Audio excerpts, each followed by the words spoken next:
Dobro utro od Собранински брифинг. Ова утро со мене гостин овде е пратеникот од редовите на ВМРО ДПМН Иван Јорданов.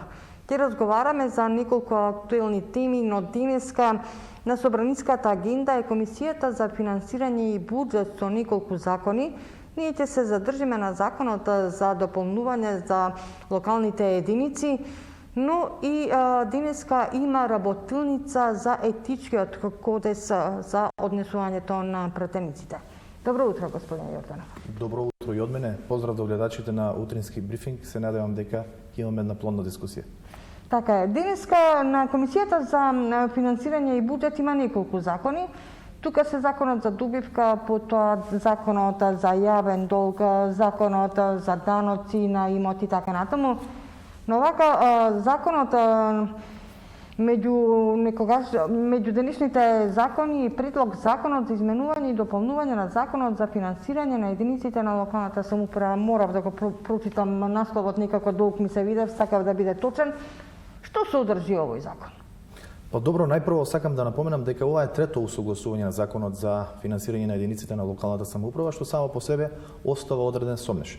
Иако на денешната комисиска расправа ова усогласување практично на законот за прекршоци со законот за финансирање на единиците на локална самоуправа е една законска обврска која што е на чиста формалност. Јас сакам да се навратам на она што во изминатиот период имавме можност како членови на комисијата и на пленарна седница како пратеници имаше плодна дискусија за овој закон. Апсолутно да го продискутираме е тоа што практично пред локалните избори се врши измена дополнување на законот за финансирање на единиците на локална самоуправа.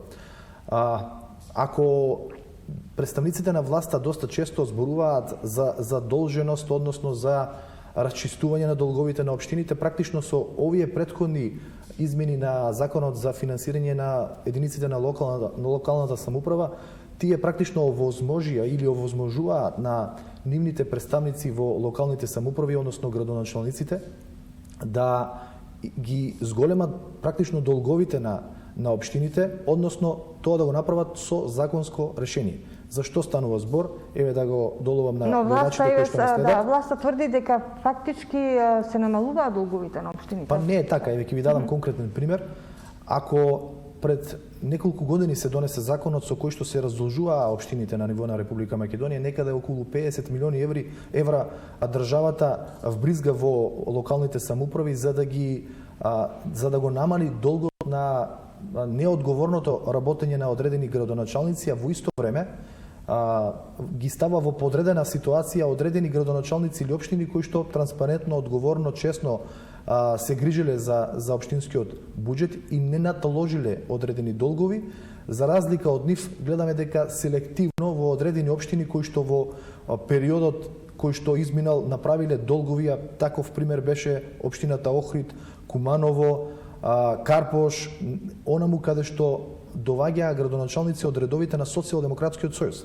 И затоа велиме дека ова раздолжување е селективно и наместо да биде пракса да се намалуваат долговите од раздолжувањето со 50 милиона евра која што државата го направи за овие општини, тие наместо да ги намалуваат, наместо да го намалуваат тој долг, повторно продолжува трендот на зголемување на долговите на општините. Сега се прашуваме до кога ќе трае тоа.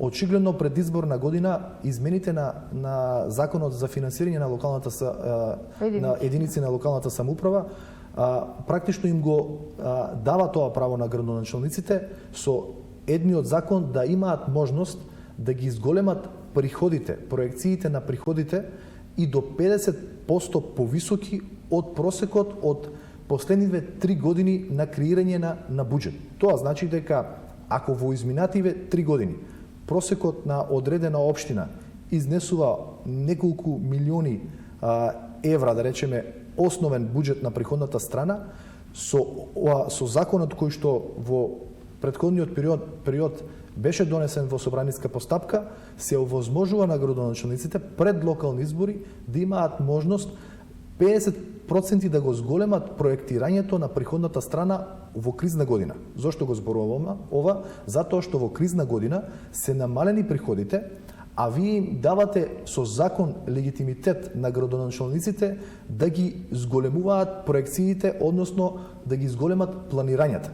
Во услови кога се намалуваат приходите, што ми давате можност тие да ги зголемат проектирањата и планирањата и до 50% повеќе од трите последни години, само по себе кажува дека целта не е да се работи рационално и рационално да се трошат парите на граѓаните, туку пред избори, тоа што 4 години ништо не се сработило, тоа што 4 години ветените, а нереализирани проекти не биле спроведени, сега пред избори, на нереална основа, кога немаат финансиски средства, ама се ближат избори и се сака популистички да се прикаже дека нешто се работи, да се нерационално трошат парите на граѓаните. Господине Јорданов, овој закон нема да го поддржите. Па не, денес на комисијава... Ова се измените и претходниот пат не го поддржавте. Претходниот пат не го поддржавме затоа што образложението кое што сега го напоменав е во насока на ова. Токму затоа ве прашувам. Второто прашање ми е законот за легализирање на дивоградбите. Овој закон го поддржувате? Па добро, вака сега. Дали е овој закон популистички затоа што кога имаат интереси на овој диалог и заеднички носат никој решение? Дали е популистички? Затоа што со овој закон не се легализираат само балкони, тераси и така натаму на луѓе што имаат помалку финансиски средства и така натаму, туку се легализираат и базени, викендици во забранети подрачја и така натаму. Ајде вака сега да го образложиме. Дали е популистички носењето на овој закон за легализација на бесправно изградени објекти, ќе треба да го прашате ресорното министерство, односно министерот за транспорт и врски, како но што... има подршка од ВМРО, и со амандман е вметнато некои измени да не се гонат кривично некои луѓе што го сгрешиле законот. Да, како предлагач на овој закон. Не го почитувале, значи, Министерството за транспорт и врски, министерот, представниците на власта се тие кои што го предлагаат во собрание овој закон. Ова чисто за јавноста, затоа што во периодот кој што измина доста шпекулации се изнеслушавме. Сега ние како представници на народот, еве јас како пратеник, ќе зборувам од моје име, јас како го гледам овој закон. Ние имаме две опции. Во државата да рушиме, да казнуваме или во кризна состојба да ги решаваме проблемите на граѓаните. Овој закон кој што повторно ќе кажам, е предлог на власта, ние одлучивме да дадеме поддршка затоа што со овој закон се предвидува легализација на бесправно изградените објекти за домување. Потенцирам за домување, не за комерцијални цели. Односно, објектите кои што се дивоградба и кои што се нелегално изградени, ако со нив се стопанисува или се користат во комерцијални цели, се остварува приход, овој закон не важи за таквите објекти. Овој закон исклучиво важи за десетици илјади наши сограѓани, кои што се најчесто сиромашни наши сограѓани, кои што од 2011 година, кога практично ги опфаќаше претходниот закон тие бесправно изградени објекти, изградиле одредена површина бесправен објект, но со намена за домување. Сега доста често гледам во јавноста дека се шпекулира дека со овој закон ќе се легализират бесправно изградените објекти во заштитни зони, во подрачја заштитени од културата или покрај крајбрежјата, еве конкретно примерот со Охридското езеро. Не е така. Одговорно тврдам, затоа што законот не дозволува легализација во вакви подрачја без дозвола од надлежната институција. Односно, ако Министерството за култура е надлежно за легализација на бесправно изградените објекти во заштитените зони на Охридското езеро, без дозвола од надлежната институција, односно во случајот Министерството за култура, тие објекти кои што треба да се срушат таму, а кои што мислат дека со овој закон ќе бидат опфатени, единствено само Министерството за култура може да им дозволи да се легализираат. Што значи дека нашата цел како ВМРО ДПМН е да ги решаваме проблемите на сиромашни граѓани, односно на граѓани кои што заради економски причини биле приморани да изградат бесправни објекти, но не да се амнестираат и од плаќање. Со законот се предвидува граѓаните кои што ќе имаат можност да поднесат барање за легализација на објектите каде што се врши домување, да ги платат комуналиите во општините и 50% од казната која што ги следува затоа што изграделе бесправно. Што значи дека општините нема да бидат оштетени, ќе се инкасираат средства од страна односно од страна на општините и со тоа ние само помагаме на граѓаните да ги решат нивните проблеми. Да ве прашам, вашата партија ќе даде поддршка на протестите за 27 април. Во собранието е закон за повторување на судска постапка со нови факти и докази. Каде е овој закон? Вака сега. Ние во однос на освените 27 април неколку пати сме го кажале, јас еве ќе повторам. Станува збор за еден политички прогон, за една политичка пресуда, која што е донесена врз база на политички цели. Добро, сепак бевме сведок на тие настани во собранието, јавноста беше сведок на тој крвав четврток. Токму така, ние ги осудивме тие настани, насилството, крвопролевањето кое што се случи токму во оваа сала, каде што ние денес го вршиме оваа интервју. Но замислете да осудите вие луѓе на 200 години затвор за измислено дело тероризам е селективна правда која што е неправда.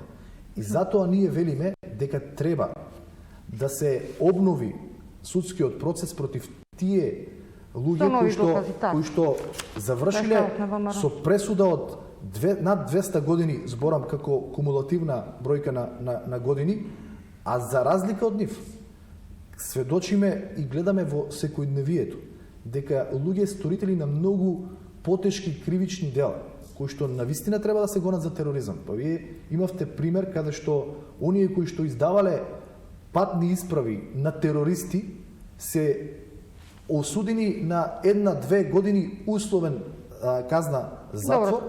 А за овие луѓе кои што немаат никаков терористички чин да се осудат на 200 години затвор. И затоа велиме дека станува збор за неправда која што граѓаните ја чувствуваат, а и ние како партија даваме поддршка и ќе учествуваме на сите протести кои што ќе се одржуваат во име на ова. Така. Сакав уште на крај, многу кратко во интерес на времето. Денеска има работилница за однесувањето на пратениците, кодекс за однесување на пратениците. Постојано имаме работилници, но однесувањето на пратениците никако јавноста другаче го сваќа. Па добро, многу кратко. Кодексот од она што јас го имам како информација, затоа што не сум дел од работилницата, се прават компаративни анализи со високо развиени држави како да се примени тамошното законодавство кај нас. Но во суштина законите ги правиме ние, и граѓаните, но и ние кои што во конкретниот случај треба да се грижиме за кодексот. Јас односно ние како активни чинители во собранието сме тие кои што треба да ја вратиме довербата кај граѓаните, затоа што сме сведоци дека доста често се девалвираше и оваа институција, но и институциите во државата, и затоа довербата кај граѓаните на такво ниско ниво. Затоа имаме сите заедничка обврска да работиме на спроведување на кодексот каков и да се донесе. Ние и во овој момент имаме кодекс на однесување, кодекс кој што е на сила, кој не се почитува и кој се очигледно не се почитува, и затоа граѓаните имаат сомнеш кон институциите, кон представниците на народот заради низата на злоупотреби во однесување, во постапување, во делување и слично. Ви благодарам многу, господин Јорданов, на разговорот за утрински брифинг. Ви благодарам на вас за поканата. Суди ова беше нашиот разговор со пратеникот од редовите на ВМРО ДПМН, господинот Јорданов.